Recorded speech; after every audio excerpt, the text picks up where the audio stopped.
rugby club toulonnais en 2006, Mourad Boudjelal a fait une entrée fracassante dans le monde du rugby. Des coups de gueule, des polémiques, mais aussi et surtout des titres. Le président toulonnais dérange ou séduit. Qui est vraiment Mourad Boudjelal? A-t-il créé un nouveau modèle économique pour le rugby?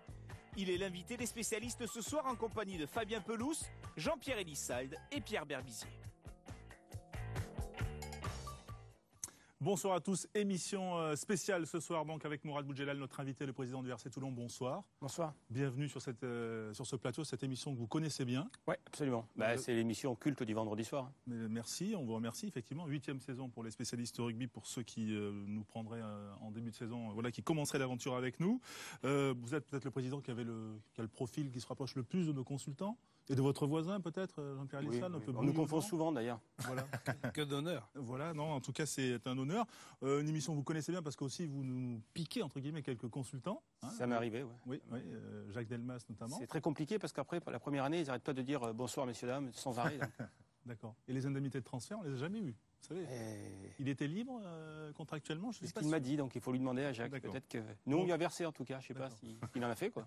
D'accord. Enfin en tout cas nous on s'attendait à une collection de BD ou quelque chose comme ça pour toute la rédaction. On n'a toujours pas eu. Bon voilà, période de Coupe d'Europe pour vous en ce moment. Ouais. Samedi vous irez en Ulster avec votre équipe de Toulon. Voilà, ça s'est bien passé la première journée. C'était face aux Scarlets de Kilkenny. Ça aurait pu être mieux. On aurait pu prendre 5 points, je pense. Voilà. On en a pris 4. Je pense que sur la fin de match, on a manqué d'intelligence. Bon, ça arrive. Voilà. Même Picasso faisait des brouillons. Même Picasso faisait des brouillons. Et on vous a senti énervé. Quand vous menez 3 essais à 1, que le match est plié et qu'il reste 8 minutes à jouer, vous ne mettez pas 2 minutes à transformer. On s'en fout de la transformation, quoi. Et puis, ça sert à rien de rester 5 minutes puis à être pilonné sur sa ligne. Autant les laisser marquer un essai pour revenir chez eux. En Coupe d'Europe, le règlement n'est pas le même. Hein. Il faut marquer 4 essais pour avoir le bonus offensif, même si on en prend 3. Donc la seule chose qui nous intéressait à ce moment du match, c'était marquer un 4e essai. Voilà. Et puis même si Clanecli prenait un point de bonus défensif sans leur faire offense, on sait très bien qu'à l'arrivée, c'est pas eux qui nous inquiéteront le plus. Bon, cette émission, monsieur, vous sera consacrée. On parlait de vous, du modèle toulonnais. Les spécialistes Pierre Berbizier, Fabien Pelouse et Jean-Pierre Elissalde sont là pour vous poser quelques questions. Et puis, il y a aussi des invités du top 14 que vous connaissez bien, qui vont vous poser quelques petites questions que l'on a recueillies comme ça et là. Regardez la première. Oui, bonjour Mourad, bonjour à tous. Je sais que tu aimes le vin, le pinard. Alors, tu es Bordeaux, Bourgogne ou Gaillac? Voilà, c'est pour mieux vous connaître déjà. Ouais, non, Bernard, il ne boit que des piquettes, donc il ne connaît rien au pinard. D'accord. Non, moi je suis Bordeaux. Voilà. J'ai beaucoup d'amis qui sont Bourgogne, qui me disent tu devrais découvrir les Bourgognes. Moi je suis Bordeaux et exclusivement Bordeaux. Voilà. Et l'UBB, non, un peu ou... J'adore le jeu de l'UBB et j'adore le président Laurent Marty qui a fait du très bon travail à Bordeaux. Voilà une émission qui démarre très très bien. On va également vous réserver un petit à un moment donné un peu spécial avec très toulonnais. On a une petite surprise, on va rien dévoiler jusque-là. On va tourner une première petite page de pub. Et puis ensuite, on va disserter sur vous, le maxi-président, comme on vous a appelé, pour en savoir plus sur vous et votre avenir.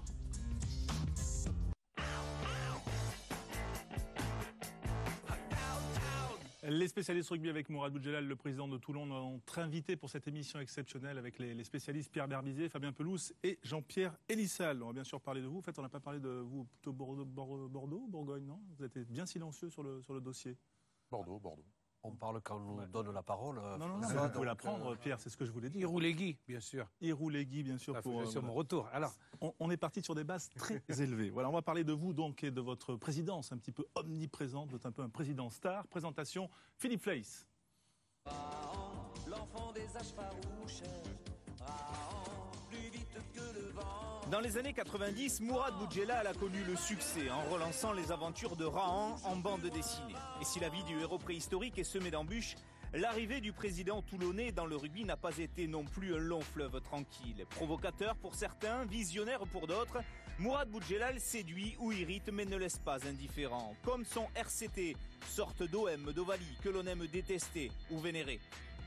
En reprenant un club moribond en 2006, l'ancien patron des éditions Soleil a réveillé un bel endormi. À coup de chéquier d'abord pour s'offrir Tana Umaga, à coup d'intuition géniale ensuite avec le pari Johnny Wilkinson en 2009 qui fera basculer Toulon dans une autre dimension. À nous, les guerriers de Pinocchio qui descendent de la montagne vers la mer. En as du marketing et de la com, Mourad Boudjelal a bousculé les codes à la manière d'un Max Guazzini, au risque de froisser certains dirigeants historiques et les institutions. J'ai connu ma première sodomie arbitrale en demi-finale contre Clermont.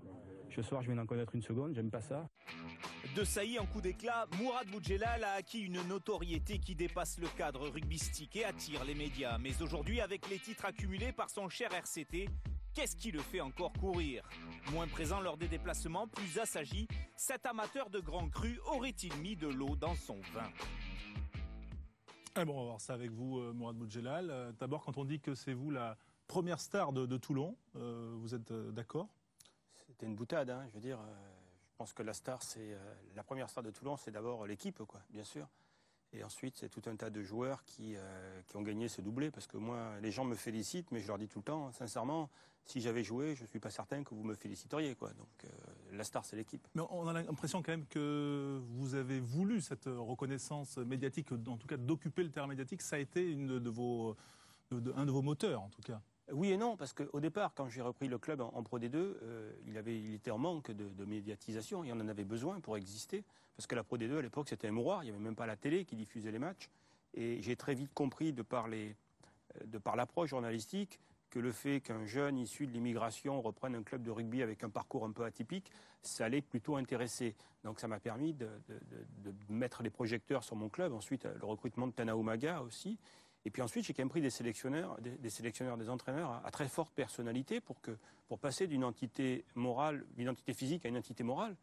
Et malgré les entraîneurs à très forte personnalité, Philippe Saint-André, Bernard Laporte, on a gardé cette image du mec habillé en noir avec les cheveux courts au bord du terrain, quoi. Et ça, j'y suis pour rien.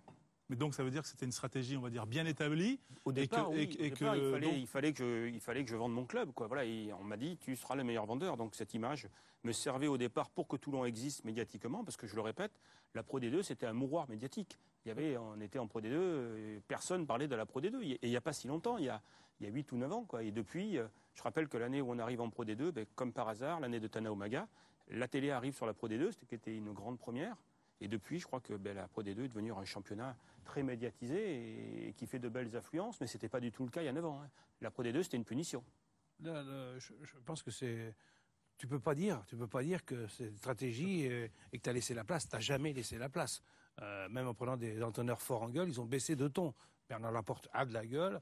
On ne sait pas le même quand même qu'on a connu, plus expansif. Il sait que le boss, c'est Mourad, point. Alors, maintenant... Moi, quand on dit que l'arrivée de Mourad dans le monde du rugby, je suis désolé, l'arrivée de Mourad, c'est dans le monde du rugby pro, avec tous ses us, ses coutumes et ses codes maintenant. Voilà, donc on ne peut pas dire que Mourad aujourd'hui... Couronné de succès, parce que depuis votre arrivée, il y a eu quand même en 2008 un titre de champion de Pro D2, ensuite il y a eu la finale du Challenge européen en 2010, une finale de Challenge de Top 14 en 2012. Voilà, des finales, il y en a eu, des titres 2013, 2014 champion d'Europe et donc champion de France l'an dernier. Donc, ça n'a pas été trop long quand même par rapport à l'investissement et à la qualité des joueurs que vous avez recrutés. Ouais, parce qu'au départ, moi, je pensais qu'il suffisait de prendre 15 bons joueurs pour tout gagner, quoi. C'est pas si simple le rugby. Ça, je l'ai appris la première année. Hein. J'avais une très belle expression en Pro D2, je me rappelle, j'avais dit, je viens d'inventer le top 15, parce que moi, j'étais certain de monter la première année. Oui. Et je me souviens d'un premier déplacement où on en avait pris 40.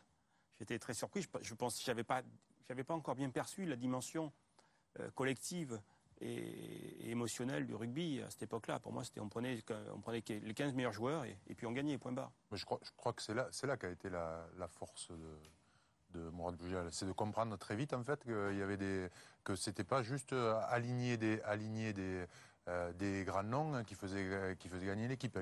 Et finalement, c'est arrivé assez vite. Parce que 2008...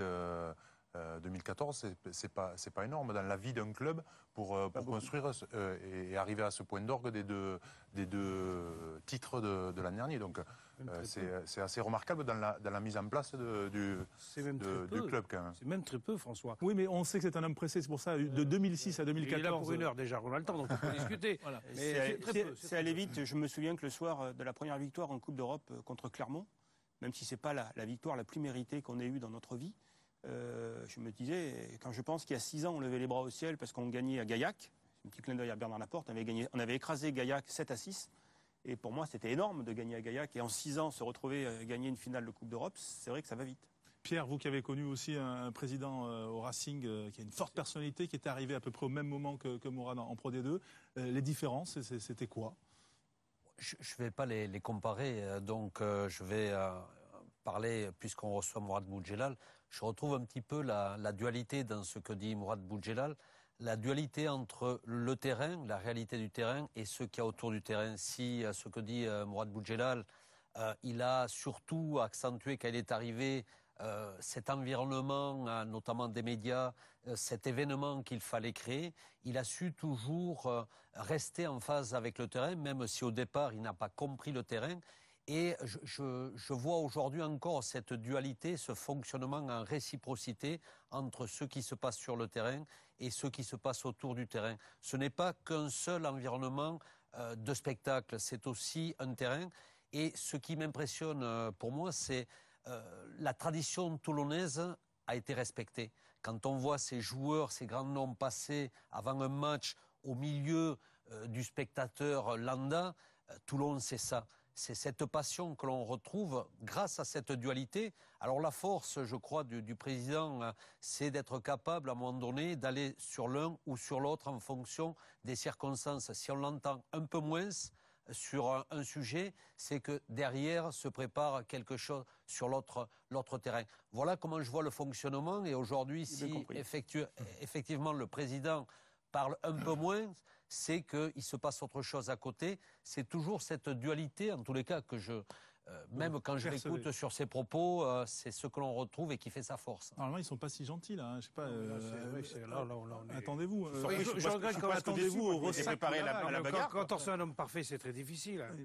Et qui a toujours raison, surtout, et parce qu'il gagne. Donc forcément, mais je veux dire, c'est le fonctionnement. Moi, je rappelle que l'identité toulonnaise, c'était dans le couloir quand même, avant le match à Mayol, où tu te prenais que d'épaule. Mais on peut plus. Je crois pas. L'identité toulonnaise, ça a toujours été cette passion qui, avec certains excès, mais c'est cette passion qui est... On fait un petit clin d'œil à nos anciens quand même. Oui, oui.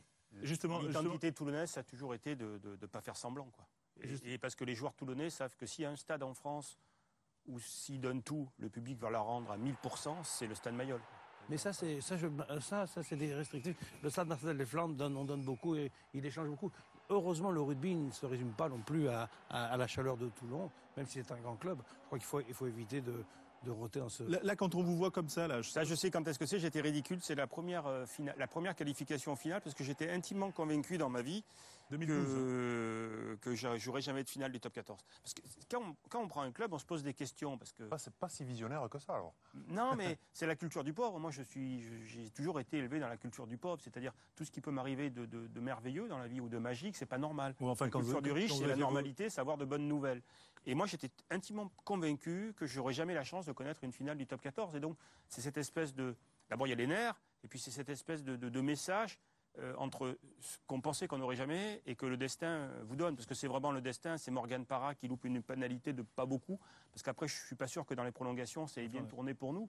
Donc ça se joue à que dalle, quoi. Et voilà, il y a une explosion qui est totalement ridicule et que j'assume, mais qui est aussi liée avec je me souviens, le responsable du chronomètre, quand Morgan Parra tape la pénalité, me dit, Monsieur Boudjelal, pour votre information, s'il la loupe, vous êtes en finale du championnat de France. Donc il n'y a pas besoin qu'il me le dise parce que je le savais. Donc il y avait toute une dimension dramatique presque qui fait que j'avais explosé.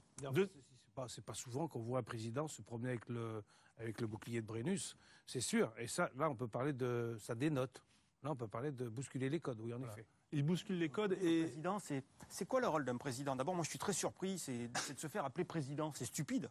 C'est-à-dire que moi, plein de gens m'appellent président, je trouve ça totalement stupide. Je suis président de rien du tout, quoi. Et je suis président de rien du tout, quoi. Déjà, moi, je suis le patron du rugby club toulonnais, j'en suis pas le président. Je suis une sorte de gestionnaire du club. Et ensuite, c'est quoi? C'est être dans les loges, manger des petits fours. Moi, je me sens pas bien. Je suis acteur du club toute la semaine. Je vois pas. J'aurais du mal à être spectateur le samedi ou le dimanche. J'ai envie d'être au plus près des miens. Et si ça va bien, d'être avec eux. Si ça va pas bien, d'être avec eux aussi. Mon rôle, c'est pas d'aller bouffer des petits fours, de boire du champagne. Président, voilà. Une question d'un autre président, celui de Moed Eltrad, président de Montpellier, un des nouveaux venus dans le paysage. Mourad, voilà, je te regarde pour savoir quand tu vas arrêter de faire des déclarations à l'emporte-pièce. Voilà, je te dis ça de façon tout à fait amicale et confraternelle.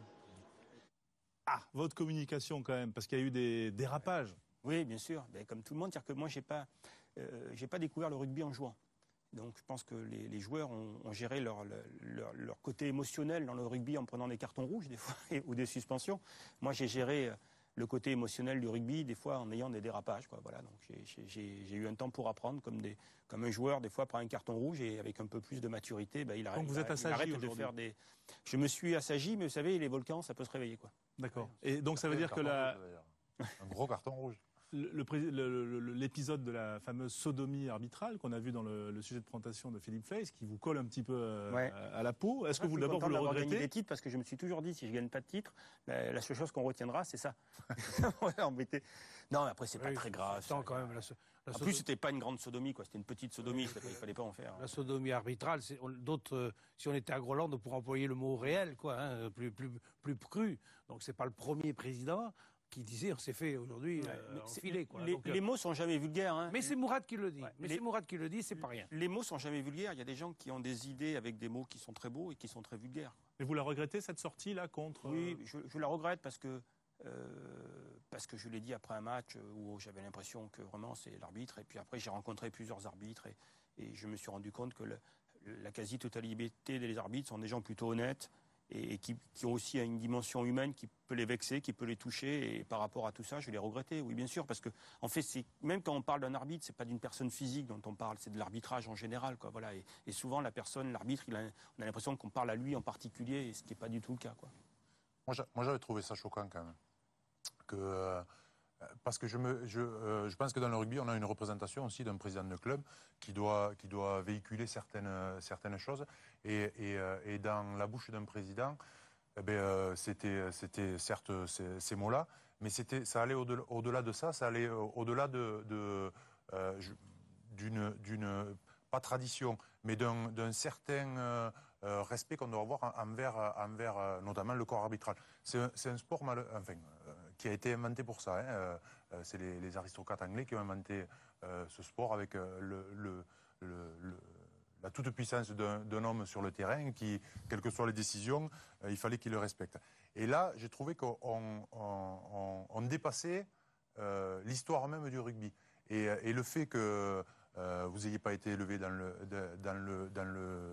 rugby, je pense que c'est quelque chose que vous n'avez pas su sentir sur la tradition et l'histoire du rugby. Et pour moi, ça a été profondément choquant parce que ça a touché une valeur fondamentale du rugby, mais le respect de l'arbitre, c'est un sport qui a été inventé pour ça, quoi.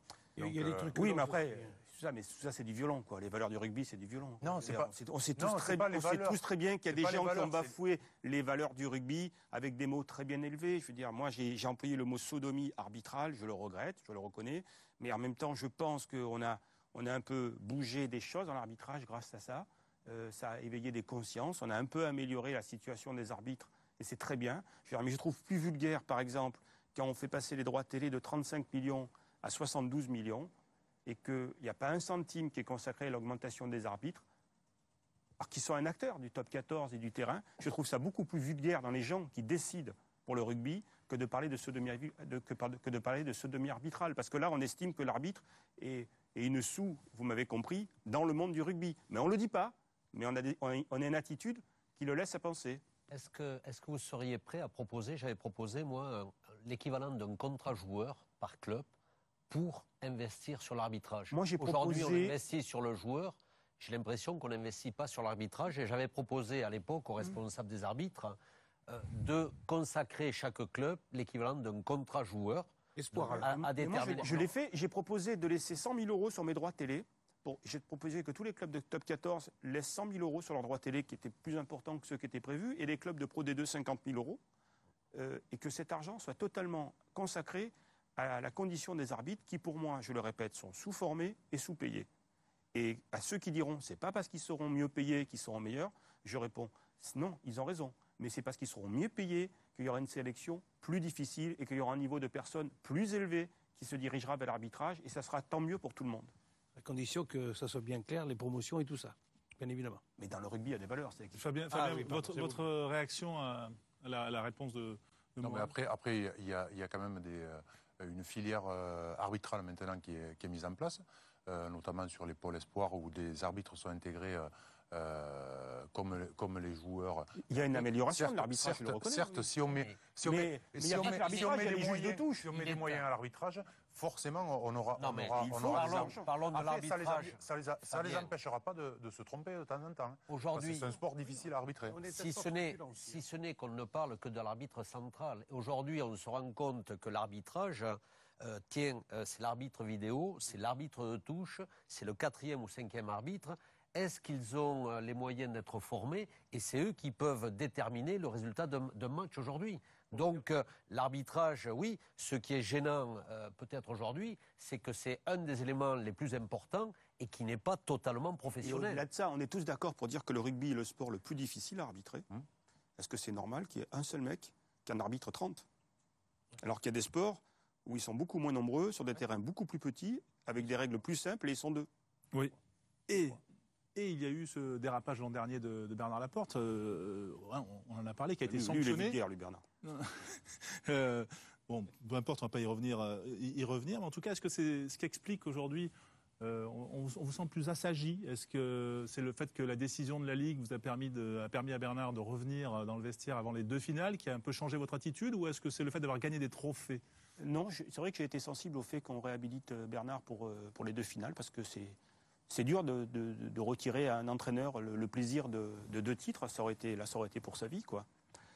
Ensuite, le fait d'avoir gagné des titres, vous savez, quand vous gagnez des titres, moi j'en ai tellement rêvé qu'en même temps que vous êtes vainqueur des titres, vous faites le deuil de vos rêves, quoi. Et pour se reconstruire, il faut de nouveaux rêves. Donc il y a une phase de reconstruction de nouveaux rêves. Et lorsque cette phase de reconstruction sera terminée, il y aura l'énergie, il y aura des fois les débordements. Donc là, vous nous expliquez que vous êtes en dépression, quoi. On ne peut être... Non, je ne vais pas m'allonger sur un divan, je vous rassure. Non, mais je reconnais, c'est pour ça qu'on disait que je fais moins de déplacements à l'extérieur. J'essaie de gérer ma vie actuellement pour que mon état d'envie au RCT reste équivalent. Voilà.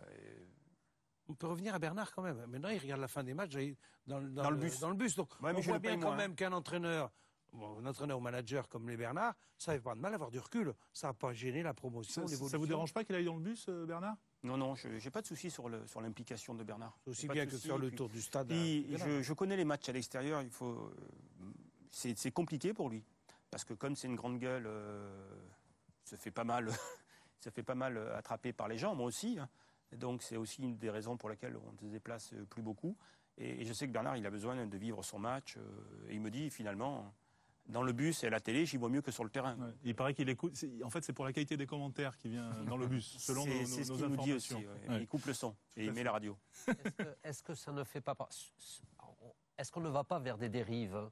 Ce type de comportement, un entraîneur qui est dans le bus, est-ce qu'il n'y en a pas aussi le respect de la tradition? Est-ce qu'un entraîneur ne doit pas être présent au bord du terrain dans les bons moments de son équipe et dans les mauvais moments? Est-ce qu'un président... Aujourd'hui, je me pose la question. Est-ce qu'on doit tout formater et est-ce qu'on doit partir du principe que ce qui est bon pour les uns, les autres doivent faire pareil? Moi, je suis un total libéral et je trouve que chaque club, je me fous complètement de ce qui se passe dans les autres clubs. Chacun a sa problématique et apporte les réponses à sa problématique avec ses solutions à lui et qui sont les leurs. Voilà, nous, à Toulon, actuellement, ça marche bien comme ça. Il y a d'autres clubs où ça ne marcherait pas. Qu'ils fassent comme ça marche pour eux, quoi. Moi, ça ne me dérange absolument pas. Et ça marche bien avec Bernard. Attention, c'est pas n'importe qui, quand même. Sachez aussi qu'il est quand même mieux dans le bus qu'en Brésil, peut-être. Il est mieux dans le bus qu'au Brésil, c'est clair. Mais il a refusé. Oui, aller au Brésil en bus, il en aurait pour un moment, cela dit. Voilà, on fait référence, bien sûr, à la polémique qui a agité la semaine dernière l'actualité du rugby, où certains les gens ont peut-être pas au très Brésil, bien compris, voilà, pour convenance personnelle, on va dire. Juste quand même la question de la succession de Bernard Laporte. D'abord, est-ce que ça sera fin 2016 ou fin 2015? Bernard partira fin 2016. Non, normalement, hein, avec Bernard, on ne sait jamais. Mais il partira fin 2016. Et donc, la question de ses successions, c'est en ce moment que je travaille dessus, puisque donc vous allez nous annoncer le successeur, peut-être? Non, mais je me suis dit que ça serait bien que ce soit réglé avant on va dire, janvier-février 2015. Donc je vais m'atteler à ce dossier, sachant que d'abord, la première erreur à faire, ça serait de chercher l'équivalent de Bernard, parce que je crois que c'est un modèle unique. Et donc chercher une copie, ça serait forcément faire moins bien. Et je pense qu'il faut partir sur quelque chose de complètement différent, sur un nouveau cycle, et pas chercher à répéter le cycle ou à refaire du Bernard. Donc partir sur une personnalité totalement différente, avec une vision totalement différente du club. Vous avez déclaré votre femme pour Christophe Furios, l'entraîneur d'Oyonnax. Est-ce que la piste est toujours chaude ou elle s'est refroidie? Christophe Furios, c'est quelqu'un qui m'intrigue pour différentes raisons. D'abord, c'est que j'ai rarement rencontré un entraîneur qui a l'air aussi proche de ses joueurs. On a l'impression qu'il joue pendant le match. On a l'impression que ses joueurs font exactement tout ce qu'il dit. Il a l'impression que c'est le 16e joueur de l'équipe. Et la deuxième chose, il faut reconnaître aussi qu'avec les moyens qu'il a, vous savez, moi, quand je suis monté en top 14, je me suis dit, moi, j'aurais pu retourner à Oyonnax. Parce que pour moi, c'était le bout du monde.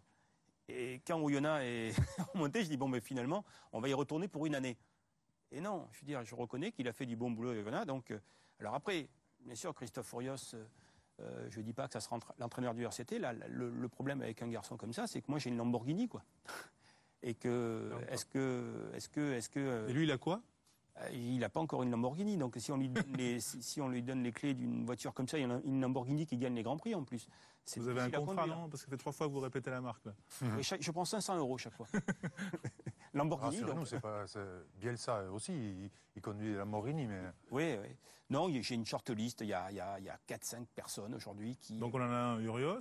Qui sont capables aujourd'hui, à mon avis, de reprendre le RCT. Tous dans le top 14 ou est-ce que par exemple le limogeage récent là de Ewan McKenzie, le sélectionneur australien, ça vous donne des idées, un étranger peut-être? Il y a des étrangers, oui, il y a des très bons joueurs, il y a de très bons entraîneurs étrangers, il y a de très bons entraîneurs français. Voilà, Après, il faut voir aussi à quoi va ressembler le top 14 demain, à la législation, sur les gifs. Est-ce qu'il vaut mieux avoir un entraîneur français par rapport qui ait la connaissance des joueurs français? Il y a tout un tas de choses. Et puis il y a aussi les adjoints. Après, il y a à voir est-ce qu'en interne, on ne peut pas jouer la promotion interne, parce qu'il y a des compétences. À Toulon, Jacques et Pierre ont beaucoup de compétences. Ils l'ont démontré pendant la suspension de Bernard, où le club a presque mieux tourné, quoi. On a des bons spécialistes aussi. Je sais que vous aimez bien nos. Il y a des bons spécialistes. Pierre, vous êtes libre, je crois. Comment? Vous êtes sur le marché des managers.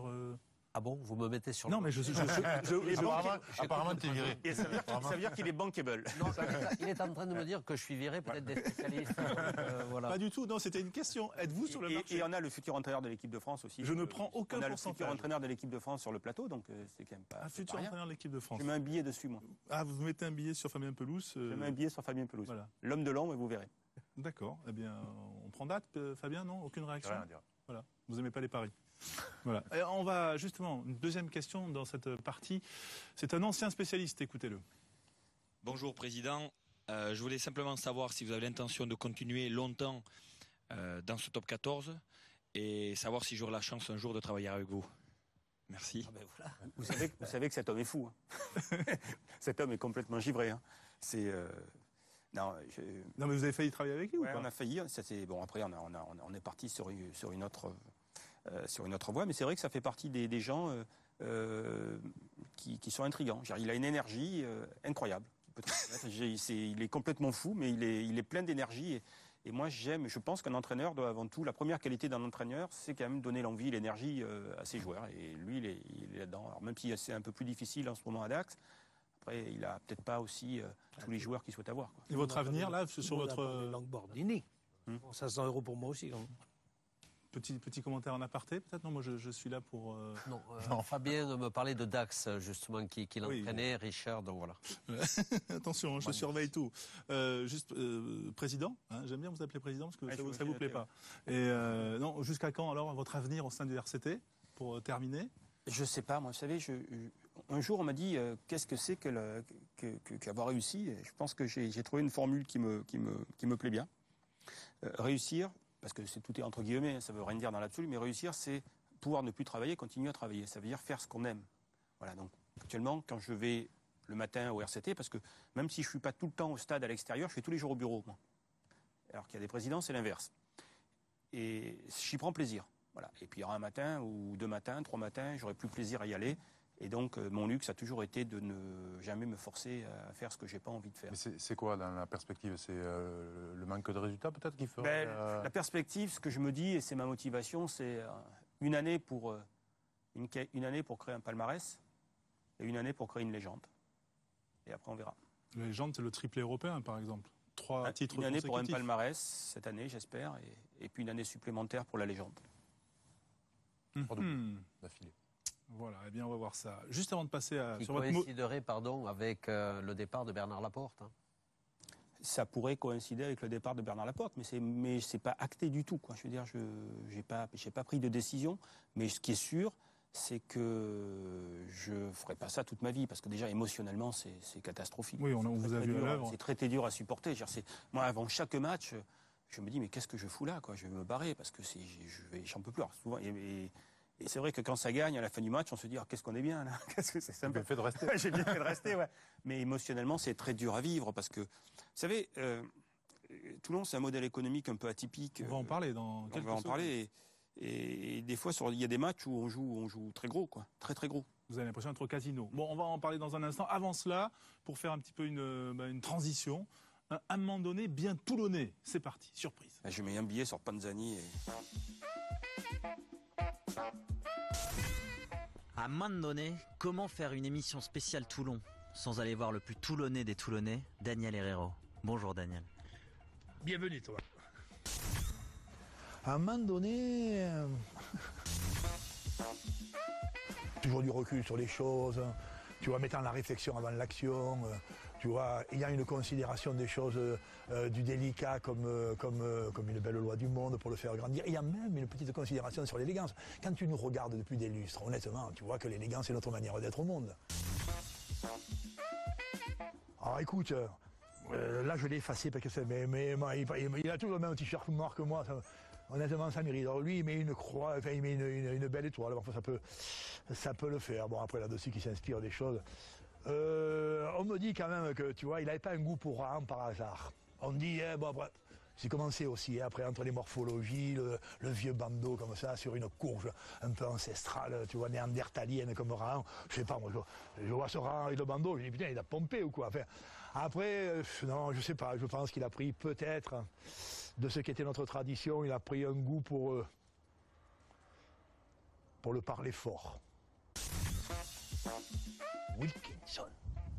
Il a réussi à nous faire croire, nous, gens de Provence, que la rigueur, que le travail, que le maniaco-dépressif du détail, tu vois, que l'esprit cartésien, que tout ça était le centre du monde et qu'à travers ça, on pouvait avoir la plus belle des réussites. On a fini par le croire. Il a même réussi à nous convaincre, c'est quand même hallucinant, tu vois, honnêtement, que rire était quelque chose de suspect. Moi, il y a des gens qui me disent bonjour, mais en me faisant ça.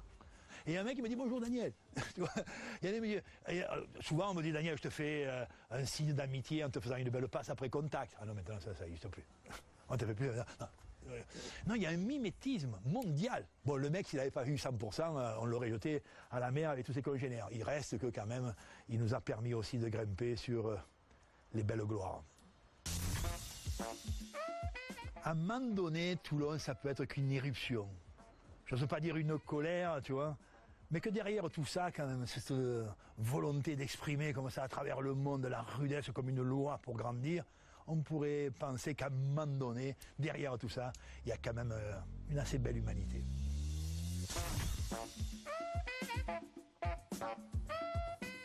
Signé Thomas Glavany, Daniel Herrero, bel hommage quand même à la culture toulonnaise. Belle personnalité, Daniel Herrero. Ouais, que vous aviez rencontré d'ailleurs, un moment après l'après Saint-André. Mon premier rêve, c'était d'essayer d'associer Daniel Herrero et Tana Umaga.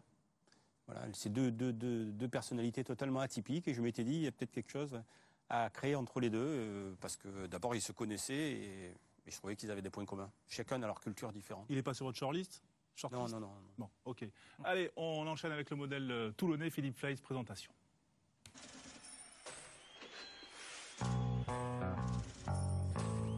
Plus de 30 millions de budget, 600 partenaires, 10 000 abonnés, un stade Mayol quasiment toujours à guichet fermé.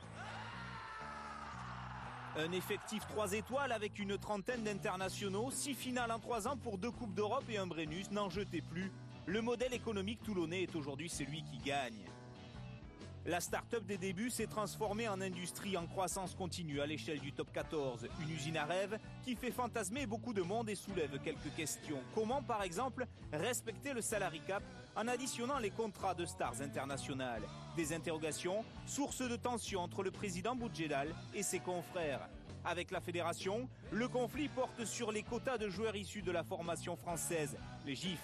La politique du RCT est-elle donc compatible avec le 15 de France? Cet automne, pourtant, 8 Toulonnais ont été appelés en bleu pour préparer les tests de novembre. Alors, malgré les carcans réglementaires, le modèle toulonnais peut-il encore se développer? Après la bande dessinée, Mourad Boudjelal n'a-t-il pas créé une autre bulle? Toulon est-il condamné à gagner? On va parler de ça avec vous, bien sûr, président. D'abord, il y avait un vrai président, là. Oui, un vrai président, effectivement, voilà, que vous aviez vu au Stade de France, lors du titre de Toulon. Justement, d'abord, première question, quel est votre budget? Parce que là, Philippe s'est renseigné, lui, on lui annonce 30 millions dans votre club.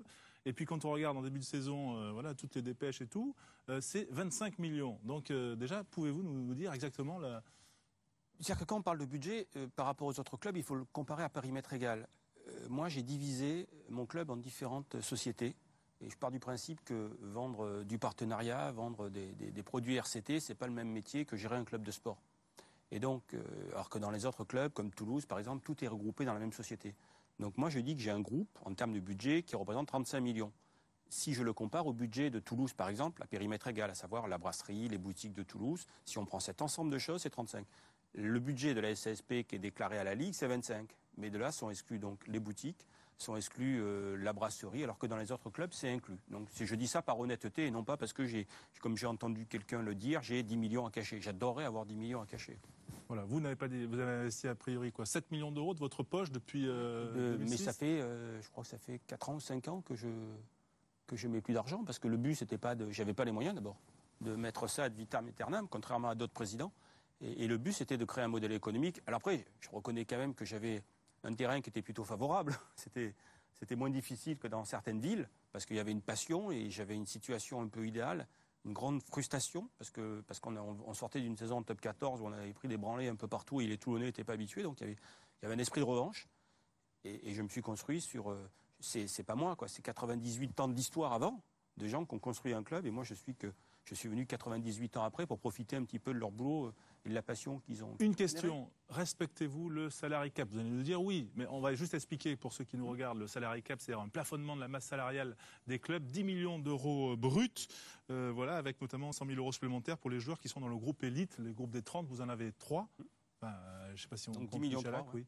Voilà, donc voilà. Est-ce que vous le respectez? C'est vrai que quand on additionne quand même tous les salaires, tous les présidents vous épinglent sur ça. Jackie Lorenzetti l'a fait fin août, Thomas Savard, René Bouscatel. Voilà, il y a 8 jours. Alors ça, je crois qu'il faut préciser, sur les 10 millions, on enlève les charges patronales. Hein. Est-ce que c'est bien ça, qui sont de 45% quand même? Il faut quand même que les gens comprennent exactement le règlement du salary cap, parce que plein de gens qui en parlent n'ont pas lu le règlement. L'an passé, sur le salary cap, étaient exclus du salary cap les droits d'image, mais avec obligation de les déclarer, ce que nous faisons, puisque contrairement à d'autres clubs, nous avons des droits d'image, mais j'ai aussi mis en place un modèle économique pour exploiter l'image de quelques joueurs. Quand des présidents disaient la star c'est l'équipe, moi j'ai toujours dit la star c'est 2-3 joueurs. Par exemple, on exploite une marque avec Johnny Wilkinson, qui s'appelle 10, qui marche très bien, et même les royalties que nous versons à Johnny sur la vente de ses produits sont déclarés à la Ligue. Ce qui veut dire que demain, dans le nouveau règlement, si la marque de Wilkinson devait faire 10 millions d'euros de chiffre de royalties, je ne pourrais pas recruter un joueur, ce qui est totalement absurde. Tout ça parce que la Ligue ne croit pas qu'il y ait une économie autre qui puisse se créer dans le rugby, parce que d'autres ne l'ont pas fait. Nous, on l'a fait à Toulon, mais ce n'est pas grave. On l'inclut dans le cadre du salary cap. Ensuite, il faut savoir que les primes de finale et de victoire ne sont pas inclus dans le salary cap. Alors qu'est-ce que j'ai mis en place? Un modèle très simple, qui consiste à dire à un joueur, soit tu touches 80 et 20 si on gagne, soit tu touches 90. Et j'ai la chance aujourd'hui que dans le modèle toulonnais, le joueur préfère toucher 80 parce que la finale et la victoire paraissent possibles. Et je me suis un peu inspiré du modèle toulousain qui a été fait de façon très intelligente, mais dans un autre domaine. Toulouse avait construit son modèle économique en disant aux joueurs, tu as un plus petit salaire, mais tu as une belle prime si on joue les quarts de finale, si on se qualifie dans les 6. Et les joueurs prenaient toujours le petit salaire parce qu'ils étaient quasiment sûrs avec Toulouse de se qualifier dans les 6. Donc c'était très intelligent. Parce que si Toulouse se qualifiait pas dans les 6, ça leur évitait d'avoir les charges. Fabien n'a jamais pris ça. Il a toujours eu le petit salaire, je sais. Et voilà. Et ensuite j'ai construit ça comme ça. Mais je suis le club le plus surveillé. Je suis le club le plus surveillé. Ce que je peux vous dire aujourd'hui, c'est qu'il y a 3 clubs du top 14 qui n'ont pas déclaré leurs droits d'image. Moi, je les ai déclarés. J'ai tout. Ensuite, je peux vous dire qu'aujourd'hui, on n'est pas. Moi, j'ai été surveillé sur l'intégralité de mes sociétés. C'est-à-dire que c'était presque humiliant. La DNACG est venue, ils sont venus à 2. Le patron de la DNACG, ils sont venus 2 jours. Ils ont demandé à contrôler l'intégralité de mes sociétés, même celles qui n'ont rien à voir avec le rugby. Ils n'ont rien trouvé. Alors qu'aujourd'hui, il y a des groupes. Je pense qu'on met une loi en place, il faut qu'il y ait de l'équité. Lorenzetti, Jackie qui en parlait, Lorenzetti a une société qui s'appelle Ovalto, où il fait du droit d'image. Il prend des joueurs qui deviennent des ambassadeurs de son pinard, alors qu'ils ne boivent que de la bière. Mais bon, c'est son choix. Il a 30 sociétés autour de sa société. C'est invérifiable, c'est incontrôlable. Il y a Moed Altrad, qui est un grand entrepreneur, a aussi des sociétés à travers tout le monde. C'est incontrôlable. Clermont, qui dépend de Michelin, est incontrôlable. Castres, qui dépend de Pierre Fabre, est incontrôlable. Le Stade français, qui dépend du groupe Auberture, est incontrôlable. Alors, est-ce qu'aujourd'hui, la Ligue, et c'est la question que je pose, est-ce qu'aujourd'hui la Ligue est en mesure d'aller contrôler ces gens-là comme ils nous ont contrôlés à nous? Non. Voilà. Donc, il y a des gens qui parlent dans ce club qui ne respectent pas le salary cap. Moi, je le sais, parce qu'ils font des propositions énormes aux joueurs, parce qu'ils ont mis en place des systèmes pour le contourner, et ils savent très bien que nous, on n'a pas la structure pour le contourner. On n'a pas la multinationale qui possède. Et aujourd'hui, le salary cap les arrange, puisqu'ils se disent, la dernière façon aujourd'hui de contrer Toulon, c'est de les limiter dans cette masse salariale, alors que nous, on peut tout à fait la contourner sans que personne ne le voie jamais. Si aujourd'hui, un groupe qui est implanté dans le monde paye un joueur en Nouvelle-Zélande sur une filiale néo-zélandaise, la DNACG ne le trouvera jamais. Personne ne trouvera jamais. Il y a des groupes qui ont été construits pour défiscaliser, qui ont sorti des centaines de millions d'euros à l'étranger. Alors, quand un groupe est construit pour défiscaliser, contourner le salary cap, ça le fait rire. Hein. C'est beaucoup moins dur. Hein. Voilà. C'est une culture que nous, on n'a pas. Mourad, forcément, on peut qu'après un discours comme ça, on peut, bravo, merci encore. C'est super, Mourad, bravo encore. Continue, mais Armstrong a tenu le même discours pendant 7 ans. Ouais. J'étais contrôlé comme tout le monde, j'étais pur, j'étais rien, tout le monde m'en veut parce que ceci, parce que cela. Donc, malheureusement, cette vérité, on veut bien écouter, Cahuzac aussi, il y en a eu tellement quand je jurais sur Père et Mère. Voilà, donc, on peut avoir des doutes. Ouais, mais je dis que moi, aujourd'hui, le problème de ce truc dont vous parlez, ça intéresse 5 clubs, quoi, 6 clubs. Et le rugby français, c'est 6 autres clubs professionnels, c'est aussi 2000 clubs amateurs qui ont des trucs. Alors, ensuite, on les laisse à la limite. On a le droit d'avoir des doutes, mais le principe qui consiste de dire ça aux médias, je veux dire, pendant la guerre, il aurait été fusillé à la Libération, quoi. Il y a une méthode, il y a une manière. Ce qui est clair, je veux dire, s'il a un problème... Qui c'est qui a parlé aux médias Jackie Lorenzetti. S'il a un problème parce qu'on l'a battu en demi-finale et s'il a besoin pour son ego de dire s'ils m'ont battu, c'est parce qu'il triche, c'est son problème. C'est son problème. Mais s'il a un vrai souci avec Toulon, il peut tout à fait en faire part à la Ligue, qui fait son enquête. Mais aller le jeter sur la place publique, c'est savoir que déjà, on va se prendre l'opinion publique et un procès qu'on aura perdu par avance. Parce que même si demain, on prouve qu'on ne triche pas avec le salary cap, ça fera 2 lignes. Et quand on dit Toulon triche, ça fait 2 pages. Voilà. Et donc, ce sont des méthodes que j'apprécie pas. Et je répète, on fusillé pendant la Libération les gens qui avaient ce genre de méthode. On va peut-être pas faire des parallèles aussi violents, mais en tout cas, on va justement en profiter pour une petite pause, voilà, pour revenir, pour ensuite parler des 4 fantastiques. Il va tout nous dire, Mourad Boudjelal, sur le nom de ces 4 fantastiques. C'est en exclusivité dans les spécialistes.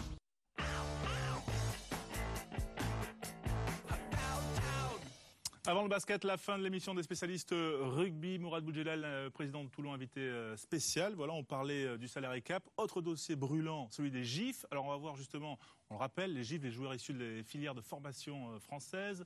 Donc il en faut 12 sur les feuilles de match, sur les 23 joueurs à chaque match. Voici la moyenne de Toulon, 13,5. Voilà, vous êtes plutôt bien. Les GIF, c'est un système qui vous dérange. Il faut faire très vite, président. On a attaqué à Bruxelles. Non, mais je pense que les GIF, aujourd'hui, c'est une aberration pour le rugby français. Ça crée des problèmes à l'équipe de France, pour 2 raisons. D'abord, quand on a décidé d'avoir un quota de joueurs GIF et un quota de joueurs non GIF, on a fatalement augmenté le niveau des joueurs non GIF. Et vu qu'on a augmenté leur niveau, ils sont sur la feuille des matchs au détriment des joueurs français. Et ensuite, on a créé un phénomène nouveau. C'est dans les centres de formation. Aujourd'hui, la formation française s'occupe plus de former des joueurs français. Dans les clubs. Oui, elle s'occupe... Dans les clubs, elle s'occupe de former des joueurs GIF.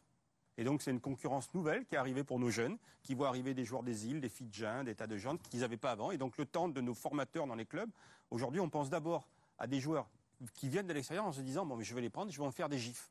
Avant de se dire, je vais en faire des bons joueurs. Et je voudrais que la formation française soit consacrée à 100% aux joueurs français, ce qui n'est plus du tout le cas aujourd'hui dans la quasi-totalité des clubs français. Et c'est pour ça que je pense que les GIF ont fait plus de bien par des effets pervers qui n'ont pas été maîtrisés au départ. Je pense qu'il serait plus intelligent d'envisager une politique de collaboration entre les clubs et l'équipe de France. pour les problématiques de l'équipe de France, où on pourrait construire ensemble que faire des règlements. Mourad parle très bien, encore mieux il va mieux parler tout à l'heure ou avant, quand il dit qu'il faut partager le savoir et le pouvoir de l'argent. C'est-à-dire qu'il faut que la formation, c'est le club qui forme, GIF ou pas GIF, il faut que ça soit pour lui. S'il est toujours pillé, parce qu'on pille les GIF aujourd'hui. Je veux dire que derrière Toulouse, Biarritz a perdu Thomas, par exemple, ou d'autres exemples comme ça. Donc je dis que le GIF est tellement rare qu'en fin de compte, c'est encore les plus riches qui vont chercher les meilleurs GIF. Voilà. C'est pour ça qu'on a dans le classement c'est les plus gros clubs, ceux qui ont le plus d'argent, qui ont le plus de GIF. Et bien sûr, parce qu'ils vont chercher ceux qui ne sont pas formés. Allez, pour terminer, parce que le temps a tourné très vite, parce qu'on a beaucoup parlé, et puis c'était intéressant. Juste les 4 fantastiques, parce qu'on est obligé de. D'abord, est-ce que c'était un coup de com' pour faire un dérivatif après la finale de Coupe d'Europe, là, pour viser le doublé ou pas? Ouais, c'était pour qu'on parle d'autre chose entre les 2 finales, mais je pensais pas qu'on en parlerait autant, quoi. Alors du coup, je suis vachement emmerdé parce qu'il faut que je trouve 4 fantastiques à signer. Ouais. On va essayer, mais c'est difficile avec le salarié cap. C'est qui d'abord, selon vous, les 4 fantastiques? Je vous fais de l'information, pas de la délation. Moi. Mais c'est difficile avec le salarié cap de signer 4 fantastiques parce que les salaires sont. Carter, ça va se négocier à quel niveau, Président? Ça va se jouer d'abord. Il faut savoir que le top 14 est en train de devenir le 3e championnat français. C'est le Japon et l'Angleterre qui nous passent devant. Et ça, on ne pourra rien y faire. Arrête, Morad, avec ça. Mais non. Au Japon, ils ont droit à 4 étrangers. Donc, ils ne vont pas nous les prendre tous par équipe. Le top 20 mondial, s'il part du top 14, c'est la baisse des affluences dans les stades, c'est la baisse des audiences. On en a besoin de ce top 20. Pourquoi mettre en place des règles qui pénalisent l'économie du top 14? C'est-à-dire, ces joueurs, c'est eux qui remplissent les stades et c'est eux qui font de l'audience. Et il faut savoir qu'en Angleterre, c'est 6,5 millions avec 2 joueurs libres.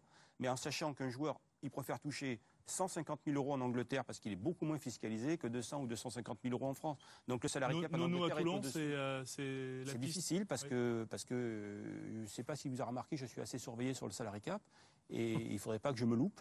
Et donc nous à Toulon, on va essayer, mais il nous demande des choses auxquelles il est difficile de répondre aujourd'hui. Donc ça va si finalement il décide que l'enjeu sportif de Toulon est plus intéressant que les offres d'autres, il viendra. Et puis s'il décide que c'est l'offre économique qui prime, on ne pourra pas suivre.